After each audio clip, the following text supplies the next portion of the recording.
Un aplaudiment pel Jaume Funes. Ha sigut realment molt interessant. Moltes gràcies. Ara us demano disculpes perquè hi ha un moment molt incòmode, doblement incòmode. Per una banda em presentaré a mi mateix, que és una cosa molt rara, i després, a més, parlaré de YouTube, que ja ens ha deixat clar el Jaume que... Bueno. Bé, jo em dic Roc Massaguer, a internet se'm coneix com a Outconsumer, faig vídeos a YouTube, per tant soc un youtuber. Tinc bastants seguidors, tot és relatiu, no? Però a internet, a YouTube són 700 i pico mil, a Twitter són més de 350.000, i dic que és relatiu perquè abans parlàvem del Rubius, que té 25 milions de seguidors, per tant tot és relatiu, no? Però per tant també m'he de considerar influencer. A més soc periodista, vaig estudiar i vaig treballar molts anys de periodista, no? Soc youtuber però no mossego, soc youtuber normal. Ho dic perquè el que vinc a explicar jo aquí és per què són bones les xarxes socials. Els conceptes que explicaré són molt senzills, però crec que és necessari explicar-los, perquè moltes vegades des del desconeixement tendim a fixar-nos en les coses dolentes i a quedar-nos en la part dolenta, i crec que és important recalcar la part bona, que també existeix. Llavors, les xarxes socials no són cap recepta màgica, no canviaran la societat màgicament, no són perfectes, no són cap solució ràpida, però són una realitat. Llavors, com que són una realitat, crec que l'hem d'intentar entendre, i aquest és el primer pas que crec que ens falta als adults. Hi ha un salt generacional. No entenem el que fan els joves, no entenem l'ús que en fan, no entenem com funcionen les xarxes, no entenem per què serveixen, no entenem per què els hi agraden, i per tant, quan no entenem una cosa, tendim a pensar malament. És com funciona el nostre cervell. Per tant, vinc aquí a intentar explicar-vos les parts positives que jo crec que tenen les xarxes socials. Jo soc youtuber i per tant parlaré de YouTube, però tot el que explicaré s'aplica a totes les xarxes, que al final totes fan el mateix, que és donar l'oportunitat a la gent d'explicar coses. Bé, per començar, les xarxes socials ha sigut un canvi rapidíssim. Jo tinc 40 anys i la major part de la meva vida no només no hi ha hagut xarxes, sinó que no hi ha hagut internet. Quan ho dic als instituts flipen, em miren com si jo fos, no sé, sortís d'una caverna, i els dic, hi havia un temps en el que no hi havia internet. I et miren amb ulls així una mica de condescendència fins i tot, i et diuen, i com vivíeu? És a dir, doncs, bueno, necessitaves mapes, t'havies de memoritzar números, etc. Bé, què ens han aportat les xarxes? La societat en la que vivim segueix sent desigual, això no us dono cap sorpresa, però sí que és veritat que ara tenim una igualtat d'oportunitats. Petita, concreta, amb matisos, però existeix. Fa 20 anys, per exemple, si tu, qualsevol de vosaltres d'aquí, volia dir que La Vanguardia s'havia equivocat en un article o volia explicar el seu cas, havia d'escriure una carta, enviar-la per correus a La Vanguardia, esperar que arribés, esperar que algú la llegís, esperar que el director o qui fos que s'encarregués d'això li semblés interessant publicar-la, te la censuraven perquè no hi cabia i tal, i llavors al final te la publicaven en un raconet. Aquesta era la capacitat d'expressió que teníem, o si pel carrer algú de TV3 ens agafava amb el micro, etc. Aquesta és la possibilitat real que tenia un individu normal de parlar. Avui en dia aquests nodes, tot i que aquesta il·lustració no és perfecta, la idea seria que fossin del mateix tamany, tothom té la possibilitat d'interactuar amb tothom. Un d'aquests nodes pot ser La Vanguardia, un altre d'aquests nodes pot ser el Mariano Rajoy, que té un compte de Twitter, i un altre puc ser jo, o pot ser la meva neboda, que té 12 anys.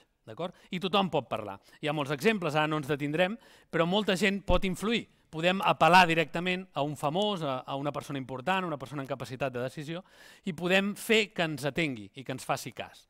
I podem canviar coses. Hi ha exemples de gent que denunciant un cas concret seu, un cas petit, ha aconseguit que molta altra gent, com ens explicava el Jaume, adonar-se'n que el teu problema no és únic. Per tant, tenim l'opció de parlar de tu a tu en els polítics. El Gabriel Rufián, per exemple, el coneixeu, que és molt actiu, tu li pots parlar i li pots dir, escolta, això que dius no tens raó, o sí que tens raó. Aquesta possibilitat existeix i per tant és una societat una mica més igualitària. Un accés quasi universal, deia el Jaume amb cert to de crítica també, que sembla que és imprescindible que els joves tinguin mòbil, i jo com a pare també ho veig amb certa preocupació, però per altra banda, si pensem què té de bo tenir un mòbil, potser li podem donar la volta. Un mòbil és una capacitat d'expressió, és una porta a tot el coneixement de la humanitat. És així. Quants anys té, l'altre dia discutíem amb uns amics, quants anys té el Harrison Ford? Doncs no ho sé, trec el mòbil, miro, 70. 76, no sé quants en té. Coses molt trivials, però qualsevol pregunta que tingueu sobre qualsevol cosa està en el vostre mòbil. Si volem fer joves curiosos, si volem fer ciutadans curiosos, per què els hi hem de treure l'oportunitat de tenir l'accés de tota la informació de la història de la humanitat a la seva butxaca?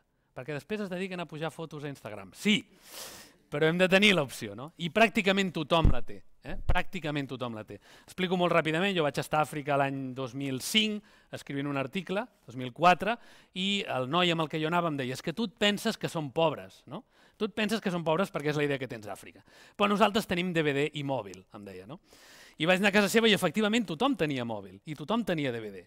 No hi havia clavegueres, no estava asfaltat al carrer, però tothom tenia mòbil i tothom tenia DVD. I com deia el Jaume, si no tenen per menjar, com han de tenir mòbil? Perquè el mòbil t'obre la porta a moltes coses.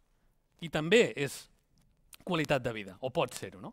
Per tant, no m'agrada frivolitzar amb els capritxos del mòbil. Potser no cal comprar un mòbil de 1.000 euros, evidentment, però la porta d'accés que et dona el mòbil té un valor molt gran, crec, avui en dia. Després, quina altra cosa fan les xarxes que està molt bé és que la teva veu importa. L'altre dia dèiem, vaig llegir un article amb certa crítica que deia que el problema de la generació dels millennials, es coneix com els millennials, és que els hi han fet creure que la seva opinió importa a algú, no? I aquesta era una part de la crítica, però crec que la part bona és que realment és així. És a dir, tots ens sentim que algú digui que el que tu dius importa, està molt bé, d'acord? Perquè fa 25 anys tu no podies opinar si no et posaven al micro. Per tant, el canvi és radical. Que després la gent explica el que ha esmorzat i que la gent explica, doncs a mi no m'agrada la sèrie de Netflix i expliquem xorrades i si la tortilla con cebolla, sin cebolla, sí. Després en fem un mal ús, potser, no? Però l'opció de que la nostra veu importi, que hi hagi gent disposada a escoltar el que nosaltres diem, és un canvi radical. Perquè això ja no està reservat a uns quants, està reservat a tothom, no? Vaig anar fa temps a fer una xerrada a uns xavals de la mina que no tenien aquest accés al mòbil tan extès com altres xavals, potser, però em deien, i jo per què hauria de fer un vídeo de YouTube? A qui li importa la meva vida? Em deia. I jo li deia, doncs a molta gent, probablement. Probablement hi ha molta gent al món que tingui una vida com la teva i que tingui els mateixos problemes que tu. Em mirava desconfiat, però aquest canvi, aquest petit canvi de xip és molt important per mi. Que la teva veu importi, o que potencialment pugui importar, la de tothom, simplement perquè tu vols, sense que ningú et posi el micro davant. I això ens porta a una altra cosa essencial, que és la diversitat. Sempre poso el mateix exemple. Fa 30 anys, fa 25 anys, quants homosexuals sortien a la televisió? I els que sortien, com eren? O com estaven representats? D'acord? És que és molt greu. No existien.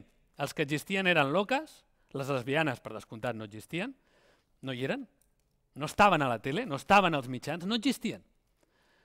Però sí que existien a la societat, evidentment. I poso l'exemple de LGTB perquè és el més clar. Però la diversitat no existeix als mitjans de comunicació. De massa. De vegades per interessos, de vegades per conveniència, de vegades per por, pel que sigui, no? Però la diversitat existeix a la nostra societat. Per tant, les xarxes socials ens permeten donar aquesta diversitat. Hi ha un youtuber que es diu Hamza, no sé si el coneixeu, és molt famós, és un noi de Madrid, els seus pares són marroquins, ell és nascut a Madrid, per tant, és espanyol, però ell és marroquí, té nom marroquí, té cara de marroquí i el seu referent cultural és ser marroquí. Quants nois, i vosaltres ho sabeu segurament molt millor que jo, quants nois i noies marroquins que han nascut aquí hi ha? I quants veiem en els mitjans? Quin problema tenen aquests nois? Que diuen no existeixo. Al Marroc soc espanyol, a Espanya soc marroquí. No? Què soc? Qui soc? No? Llavors resulta que Hamza, a mi no m'agrada el contingut que fa, no em sembla edificant, no em sembla que sigui gaire positiu, però de cop és, vale, que es pot ser marroquí i espanyol i no passa res. I pots triomfar, entre cometes, si podem dir que un youtuber ha triomfat. No? Per tant, casos com aquests són essencials. Altres casos, com em referia a l'LGTB, per exemple, una noia que es diu Mel Focusings, que és youtuber, i un dia va explicar la meva sexualitat. Va dir, avui us explicaré la meva sexualitat. I no era un tema morbós, era jo soc bisexual. I em va costar molt entendre-ho, perquè jo no sabia què em passava. no sabia si era lesbiana, si no ho era, i llavors explica, diu, a mi els nois m'agraden d'aquesta manera, i les noies m'agraden d'aquesta manera.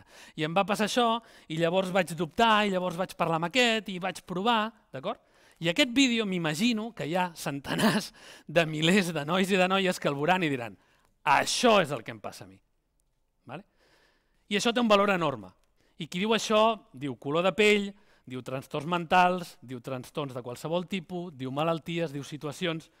Donem la porta que aquesta gent que existeix pugui explicar qui és, perquè no tenim barrera d'entrada, com he dit abans. Vale? I això ens porta, evidentment, a la visibilitat. Els problemes no se solucionen si no els veiem. Com que els gais i les lesbianes no existien a la tele, els seus problemes són relatius. Ara, em fa gràcia quan la gent a les xarxes es queixa de que, com deia l'Arevalo, no sé si ho vau sentir, va dir, ja no se poden hacer chistes de mariquitas. Sí, es poden fer acudits sobre homosexuals. El que no pots fer és xistes de mariquites. I la gent que es queixa no és que ara siguem més sensibles, sinó que abans no es podia queixar. Per tant, la visibilitat, visibilitzar els problemes, per una banda dona la sensació que hi ha més problemes, però en realitat el que estem dient és veient-los, i quan els veiem els podem afrontar. Quan les dones, per fi, han tingut l'oportunitat de començar a queixar-se i dir a mi em peguen, abusen de mi, a mi no em deixen ser persona, quan comencen a poder-ho dir, de cop sembla que ara hi ha una moda del masclisme opressor. No, la moda no hi és, ara ho veiem. I això ve de gent que a Twitter explica, ara hem vist aquest escàndol a Hollywood, vam fer un hashtag, les dones dient me too, jo també. La gent, dones, explicant el seu dia a dia. I de cop, la primera reacció de molts homes és no n'hi haurà per tant. Llegeix-t'ho. Quan veus centenars de milers de dones queixant-se d'això, és que el problema ja hi era, ara el podem veure. Per tant, la visibilitat.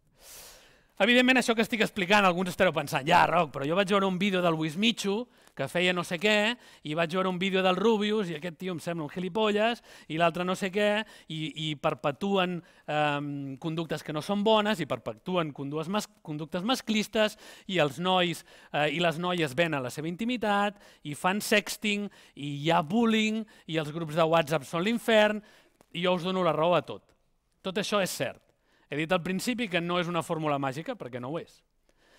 El que fan les xarxes, al principi el nom del títol és YouTube altaveu d'oportunitats, el que fan les xarxes és donar un altaveu, magnificar les coses. Els problemes poden ser més greus, però també les solucions i també les oportunitats. Per tant, jo crec que és important donar aquest missatge que jo estic donant, que entenguem que hi ha una oportunitat positiva i que feu servir aquesta eina. I sí que és veritat que les eines, un martell, ens pot servir molt, també pot servir per matar algú, també pot ser una arma. Per tant, les xarxes també poden ser una arma d'assetjament, de bullying, de discriminació, però és una eina tan potent que ens permet contrarrestar-ho. Per tant, hem de vigilar, hem d'anar amb molt de compte, perquè jo sempre dic que les xarxes són com una ciutat gegant.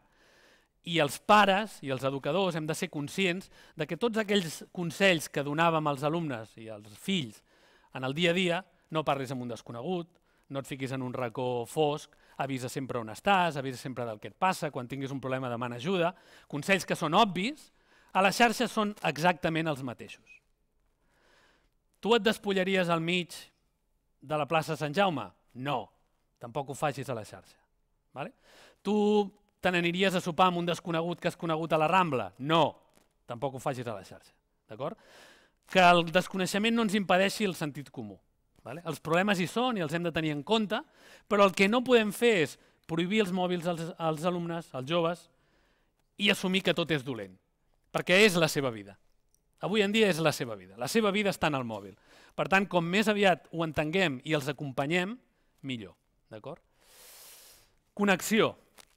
Clar, un youtuber pot ser algú com jo, que engega la càmera i explica coses. Intento ser responsable, intento explicar coses positives, no tothom ho fa, però també és qui ho veu. Hem explicat una mica el qui parla, el qui veu, etc. Però jo em vull deslligar una mica de l'èxit. Dèiem, els nens volen ser youtubers. Abans volien ser futbolistes, abans volien ser, no sé si us en recordeu, col·laboradora, que és el que feia com es deia aquella, la Belén Esteban. Jo quiero ser col·laboradora.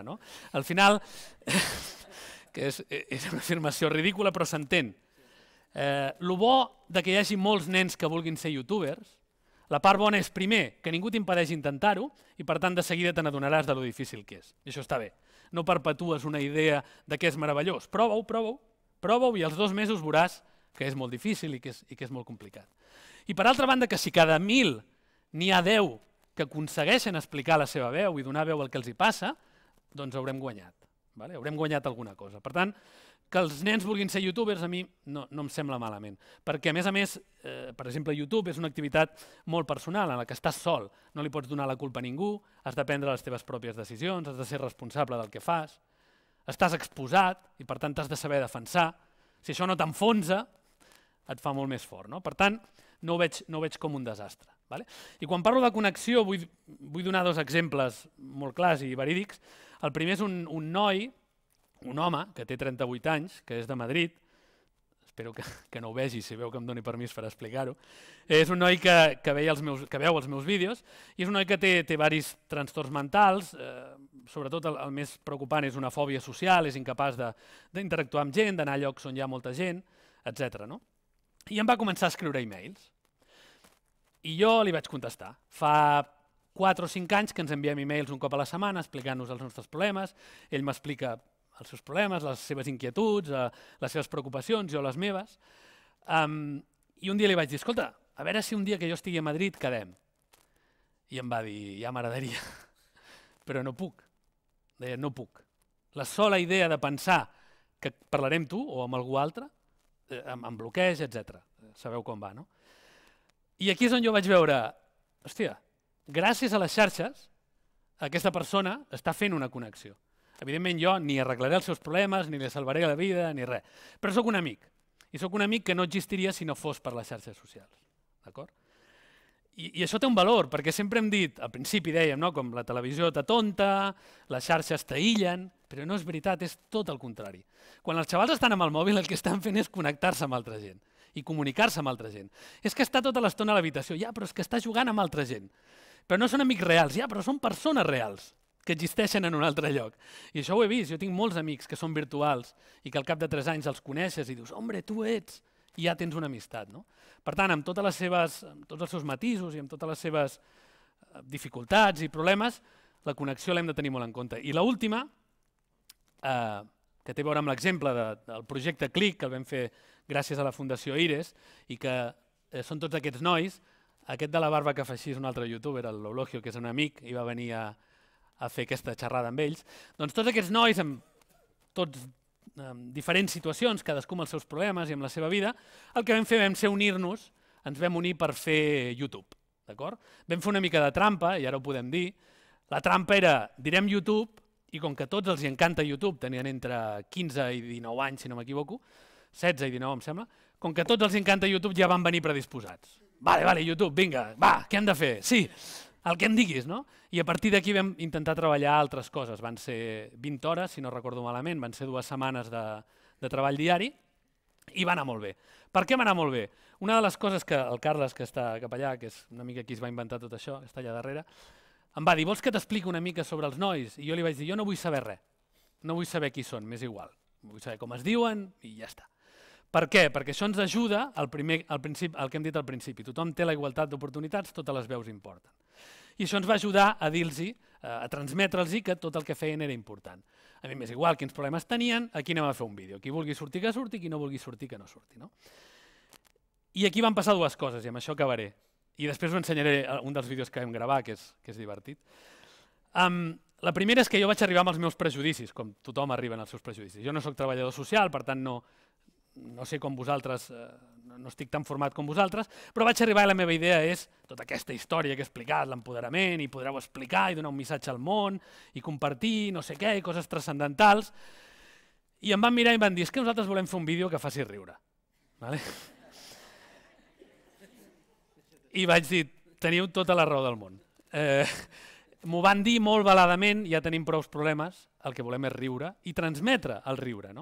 I es va produir un efecte meravellós perquè molts pocs d'ells es coneixien entre ells i és que es van identificar entre ells i es van ajudar i van empatitzar i van treballar en equip d'una forma meravellosa. Cadascú va fer el que sabia fer, el Sergi que està aquí baix o el Juanma que té el cabell groc són molt bons actors i van fer coses, però després algun d'aquests, el Michael, que era un noi que estava sempre en un racó i no deia res, molt tímid, li costava parlar, no el vam forçar res. Un dia, per desgràcia el vídeo que us posaré, ell no surt fent això, però un dia vam dir, ens falta algú que faci de policia violent machito. Necessitem algú que faci aquest rol. I el Michael, el Carles que em corregeixi, probablement la primera vegada que es dirigia al grup va dir jo. I nosaltres vam pensar, hòstia, Michael, no sé si... Però clar, ell es va oferir. I va ser meravellós, va interpretar, no, jo no sé què, i vam riure, però vam riure de satisfacció, perquè s'havia creat l'ambient perquè ell cregués i veiés que la seva veu era important i que podia explicar alguna cosa al món, en aquest cas en un sketch d'humor. I pel que m'expliquen, això va ser una mica el catalitzador o el que li va obrir. I crec que de vegades les xarxes ens poden ajudar. La teva veu importa, la teva veu és igual que la de qualsevol altra i no hi ha res que t'impedeixi compartir-la. I a més hi ha molta gent com tu, tant si ets consumidor de vídeos com si els generes. Per tant, va ser una experiència molt bona, crec que molt divertida, crec que molt positiva, una mica entorn d'això que dèiem. Les xarxes socials tenen molts defectes, i seré el primer a criticar-los, però també tenen moltes virtuts, i crec que vosaltres que esteu aquí les podeu fer servir i les heu de fer servir en el vostre benefici. I ara, perdó. Sí, comença aquí, d'acord? És un vídeo, són 4 o 5 minuts, surten tots, crec, oi, Carles? Em sembla que menys l'Aitor, que no va voler sortir, surten tots. I el guió és seu, nosaltres només els vam acompanyar, justament, la interpretació seva ho vam gravar tot en una tarda i crec que va ser molt divertit i crec que és un exemple perfecte per acabar això. Se sent? Crec que sí, no? Sí? Molt bé.